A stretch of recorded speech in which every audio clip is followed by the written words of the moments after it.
कामं तुमची सुरू आहे, त्याच्यात आम्ही बरेच बसून तुमच्याकडं हा निवेदनाचा प्रयत्न करतो.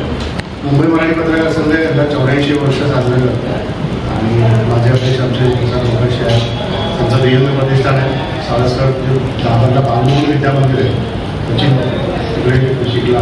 त्या पालक उत्कर्ष समितीचे ते अध्यक्ष आहेत.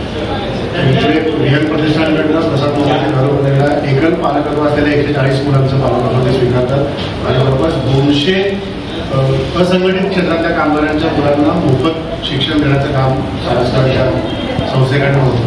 तर याच्याबरोबर आणखी 3 संस्था आमच्याबरोबर आहेत. GSB टेम्पल ट्रस्ट आहे, संत गाडगेबाबा धर्मशाळा पुण्याची आणि मनोवी फाउंडेशन. अशा 6 एकूण संस्था एकत्र येऊन आम्ही विचार केला की सोलापूरच्या पट्ट्यात जे बाधित गावं झालेली आहेत त्या गावांना आपण काहीतरी मदत करूया आणि त्याच्यातून पण निधी उभारून प्रत्येक गोष्टीची मदत खूप मोठ्या प्रमाणात येऊन पोहोचली आहे. पण ज्याची गरज आहे ते नेमकं काय देता येईल असा आम्ही विचार सगळ्यांनी मिळून केला 6 संस्थांनी. आणि त्याच्यानंतर मुंबईत आम्ही दिवाळी झाल्यावर 31 ऑक्टोबरला मंगेश बोरगावकरच्या गायनाचा कार्यक्रम घेतला आणि त्या गायनाच्या कार्यक्रमातून जो निधी उभा राहिला. आणि याच्याशिवाय मुंबई मराठी पत्रकार संघ दरवर्षी एक दर्पण नावाचा दिवाळी अंक प्रकाशित करतात.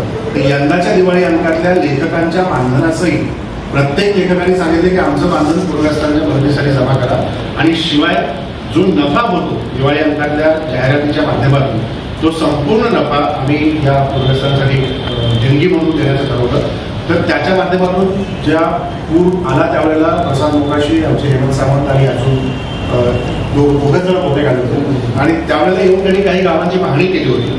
तर त्याच्यात आम्ही असा निर्णय घेतला की काल आम्ही वांगीला गेलो होतो दक्षिण सोलापूर तालुक्यात. तिथली जिल्हा परिषदेची जी शाळा आहे, बाकी गावात परत पुष्कळ गेली असते, तर त्या जिल्हा परिषदेच्या शाळेमध्ये काय करता येईल त्याच्या दृष्टीने आम्ही विचार केला.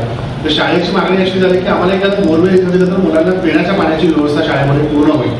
तर आत्ता बोर मारण्याचं काम तिथे सुरू आहे. 1 इंचाचं पाणी लागलंय, कदाचित दुपारपर्यंत 2-2.5 इंचापर्यंत पाणी लागून पूर्ण होईल. आणि त्याच्यानंतर पुढे विचार आमचा असा आहे की ते गावासाठी आणि शाळेसाठी एक आरो प्लॅन्ट बसून व्यवस्थित स्वच्छ पाणी त्यांना गावकऱ्यांना आणि शाळेतल्या मुलांना पिण्याचं उपलब्ध करून द्यावं. आणि याच्याशिवाय शाळेला जी एकूण रंगरंगोटीची गरज आहे, काही आतली वस्तू खराब झाली तर त्याही आम्ही प्रसाद लोकांशी पुढे मुंबईत काही लोकांशी बोलत आहेत. तर त्याच्यातूनही त्याचा काही चांगल्या पद्धतीने रंगरंगोटी करून शाळेला चांगल्या परिस्थितीत आणून ठेवता येईल का याचाही विचार करतोय. आणि याच्याशिवाय अजून 2-3 गावं आम्ही पुढे करतोय. तर त्याच्यात प्रसाद कोणती गावं असतील तर सांगितलं. आत्ताचं इथे सध्याचं काम चालू आहे बोर मारायचं.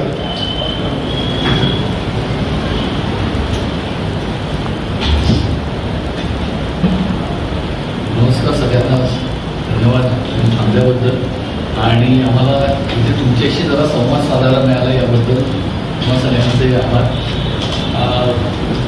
मी बरोबर 1 महिन्यापूर्वी सोलापूरमध्ये आलो होतो आणि आत्ता तिकडे बोर मारायचं काम सुरू आहे. पाणी लागलं 1 दिवसापर्यंत, बाकी दुपारी 3-4 वाजेपर्यंत 2.5 दिवसापर्यंत पाणी लागेल असे रिपोर्ट आपल्याकडे. आणि नंतर आम्ही पुढे जाऊन त्या पाण्याला बसून पाणी काढून आम्ही परत येतो. त्याचे व्हिडिओ तुम्हाला आम्ही येतो आणि शिवाय ते फोटो पण आम्ही 3 जण 4 जण आहोत.